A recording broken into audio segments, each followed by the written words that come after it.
কলমির শাক ভাজা আমি খাই না, এ কথা জোর গলায় বলতে পারেন এরম মানুষ দুই একজন খুঁজলেও পাওয়া যাবে না। কারণ এই শাক ভাজা এতটাই সুস্বাদু হয় যে প্রত্যেকেরই প্রিয় পদগুলোর মধ্যে এটা একটা অন্যতম। এখন বাজারে একদম কচি কলমির শাক বিক্রি হচ্ছে।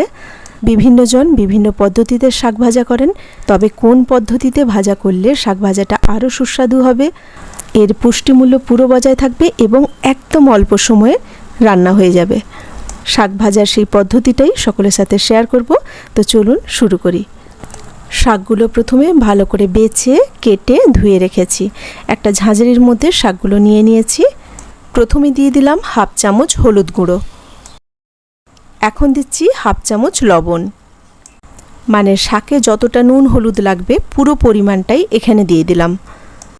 এবার এই নুন হলুদ দিয়ে শাকটা খুব ভালো করে চটকে চটকে মেখে নিতে হবে। প্রায় 3 থেকে 4 মিনিট ধরে শাকগুলোকে খুব ভালো করে এইভাবে মাখতে হবে।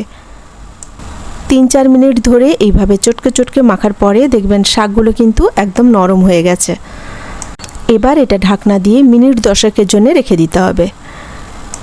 10 মিনিট বাদে আমি ঢাকনা তুললাম। ঝাঁঝরিটা একবার তুলে দেখাচ্ছি। দেখুন শাক থেকে কতটা জল বেরিয়ে গেছে। শাকের মধ্যে যে এক্সট্রা জল থাকে সেই জলটাও বেরিয়ে গেল, আর শাকটা প্রায় 80% সেদ্ধ হয়ে গেছে। মানে গ্যাসে যাওয়ার আগেই শাক ভাজা 80% হয়ে গেল। এবার গ্যাসে একটা কড়াই বসিয়ে দিয়েছি। দিয়ে দিলাম সর্ষের তেল, 2টো শুকনো লঙ্কা ভেঙে দিয়েছি। শাক ভাজায় কিন্তু কাঁচা লঙ্কা থেকে শুকনো লঙ্কাটাই বেশি ভালো লাগে। এবার দিয়ে দিচ্ছি পেঁয়াজ কুচি। একটু বড় সাইজের একটা পেঁয়াজ কুচি করে দিয়েছি। পেঁয়াজের পরিমাণটা একটু বেশি করে দেবেন, খেতে ভালো লাগবে। পেঁয়াজ লঙ্কাটা একটু ভালো করে ভেজে নেব, তবে খুব বেশি কড়া করে ভাজবো না। মানে একদম কড়া করে ব্রাউন কালার করে পেঁয়াজ ওরকম ভাজবো না, হালকা একটু পেঁয়াজটা ভেজে নেব। 2-3 মিনিটের মধ্যেই পেঁয়াজটা হালকা করে ভাজা হয়ে যাবে। এবার এর মধ্যে দিয়ে দিলাম রসুন বাটা। রসুন বাটা বলতে রসুনটা কিন্তু থেতো করে দিয়েছি। রসুন পেস্ট করে দেবেন না, তাহলে খেতে ভালো লাগবে না। কোনো শিলনোড়া বা হামানদিস্তায় একটু থেতো করে দেবেন, মানে আধ বাটা করে দেবেন, খোঁচা খোঁচা থাকবে। এবার রসুনটাও কিন্তু বেশি ভাজবো না, হালকা একটু তেলে নাড়াচাড়া করেই ওর মধ্যে শাকটা দিয়ে দেব। মানে রসুনের যে কাঁচা গন্ধটা কাটাতে হবে তা কিন্তু নয়, রসুনের কাঁচা গন্ধটা থাকবে তখনই শাকটা দিয়ে দেবেন।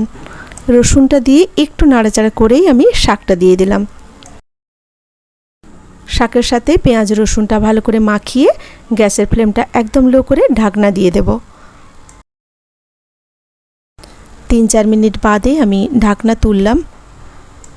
শাক ভাজা কিন্তু প্রায় রেডি হয়ে গেছে। এবার যদি মনে হয় যে একটু গায়ে এখনও জলজলে ভাব আছে, সেক্ষেত্রে গ্যাসের ফ্লেমটা একটু বাড়িয়ে দিয়ে মিনিট 2-এর জন্য একটু নাড়াচাড়া করে নেবেন। এই পদ্ধতিতে একবার কলমি শাক ভেজে দেখবেন, অপূর্ব হয় খেতে।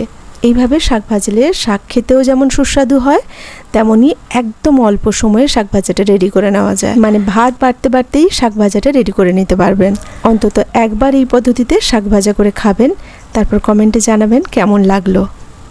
পুরো ভিডিওটা দেখার জন্য অসংখ্য ধন্যবাদ। আর ভিডিওটা যদি মনে হয় এতটুকু উপকারে লাগে, তাহলে একটা লাইক দিয়ে পাশে থাকার অনুরোধ রইল। সকলে ভালো থাকবেন, সুস্থ থাকবেন, নিজের শরীরের প্রতি যত্ন নেবেন। কথা হবে আবার পরে ভিডিওতে নতুন কোনো রেসিপি নিয়ে। আজ এখানেই রাখি। নমস্কার।